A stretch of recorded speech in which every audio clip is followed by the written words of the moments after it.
Bismillahirrahmanirrahim. Halo, Assalamualaikum warahmatullahi wabarakatuh. Hari ini kita akan belajar mengenai tema 6, panas dan perpindahannya, subtema 3, pengaruh kalor terhadap kehidupan, materi tematik dengan muatan pelajaran IPA, PPKN, dan IPS bersama Ibu Risna. Sebelumnya, pastikan kalian menyiapkan buku paket dan alat tulis lainnya ya. Pembelajaran tematik muatan IPA kompetensi dasar 3.6 dan 4.6. Pernahkah kamu mengamati ibu atau ayah pada saat memasak di rumah? Lalu, pernahkah kamu mengamati benda-benda yang digunakan untuk memasak? Pada dasarnya, benda tersebut ada yang mudah menghantarkan panas dan ada juga yang tidak bisa menghantarkan panas. Yuk kita simak penjelasan berikut ini. Yang pertama adalah konduktor. Konduktor adalah benda yang dapat menghantarkan panas dengan baik. Contoh benda yang bersifat konduktor adalah besi, baja, aluminium, tembaga, logam, dan air. Lalu yang selanjutnya ada isolator. Isolator adalah benda yang tidak dapat menghantarkan panas. Contoh bendanya kayu, plastik, kain, karet, kertas, dan kaca. Berikut ini diberikan contoh benda yang memiliki sifat konduktor dan isolator dalam kehidupan sehari-hari. Yang pertama ada setrika listrik. Setrika listrik merupakan sifat konduktor. Hal tersebut karena setrika listrik memanfaatkan sifat logam besi. Logam besi dapat menghantarkan panas, sehingga setrika listrik dapat dimanfaatkan untuk merapikan pakaian. Yang kedua adalah panci. Panci bersifat konduktor. Hal tersebut karena panci terbuat dari bahan konduktor panas, yaitu aluminium.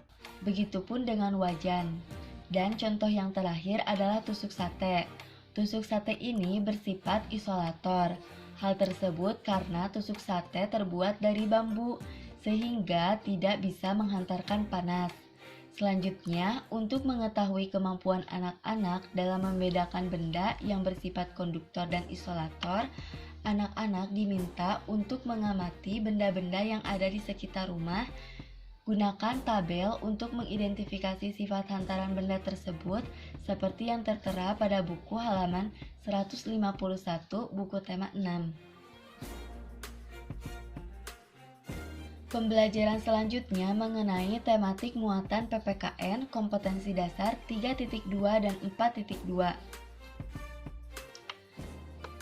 Pernahkah kamu mengamati permasalahan di beberapa tempat wisata di sekitarmu? Seperti gambar di samping ini. Pemandangan tersebut tentunya merugikan banyak pihak ya. Kira-kira apa yang menyebabkan permasalahan tersebut?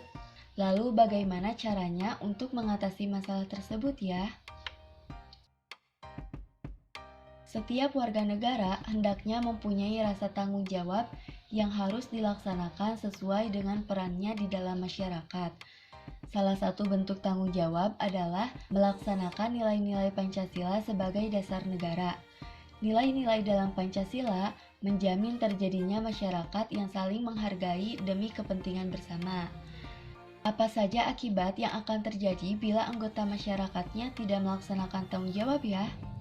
Nah, salah satu akibatnya adalah terjadinya masalah sosial seperti gambar tadi. Selain itu, ada juga akibat-akibat yang akan ditimbulkan dari tidak adanya penerapan tanggung jawab. Yang pertama, hubungan antar masyarakat tidak harmonis. Yang kedua, dikucilkan oleh masyarakat. Yang ketiga, tidak dihargai dan dihormati oleh masyarakat. Dan yang keempat, tidak tercipta ketertiban, ketenangan, keamanan, dan kebersihan di masyarakat. Nah, setelah mendengar penjelasan itu, coba anak-anak kerjakan latihan soal berikut ini ya. Berilah tanda checklist pada kolom keterangan apabila menunjukkan adanya penerapan tanggung jawab, dan berilah tanda X apabila tidak terlihat adanya penerapan tanggung jawab. Pembelajaran selanjutnya mengenai tematik muatan IPS, kompetensi dasar 3.2 dan 4.2. Nah, coba perhatikan gambar pemanfaatan benda-benda konduktor dan isolator dalam kegiatan ekonomi berikut ini. Menurutmu, mengapa mereka melakukan kegiatan berdagang? Selain berdagang, apalagi aktivitas masyarakat di sekitar tempat wisata ya? Apakah menurutmu wisata kuliner dibutuhkan di beberapa tempat wisata? Aktivitas tersebut merupakan upaya yang dilakukan masyarakat dalam upaya pembangunan ekonomi, sosial, dan budaya. Selanjutnya, perhatikan juga tempat wisata berikut ini ya. Nah, tempat wisata ini adalah Situ Gede. Sama halnya dengan aktivitas masyarakat tadi, keberadaan Situ Gede pun menawarkan berbagai alternatif wisata, seperti wisata air, wisata ziarah, wisata olahraga, sampai wisata kuliner. Aktivitas pengembangan potensi tempat wisata di Tasikmalaya tersebut merupakan contoh dari adanya interaksi antara manusia dengan alam, di mana manusia memanfaatkan potensi yang ada di wilayahnya untuk mengembangkan berbagai aspek peningkatan taraf kehidupan. Nah, selanjutnya, coba kerjakan latihan soal yang terdapat pada buku tema 6 halaman 163. Untuk pengumpulan semua tugasnya dapat dikirimkan melalui personal chat kepada ibu ya. Nah, sekian pembelajaran kali ini. Terima kasih. Sampai jumpa di pembelajaran berikutnya. Dan tetap semangat ya. Wassalamualaikum warahmatullahi wabarakatuh.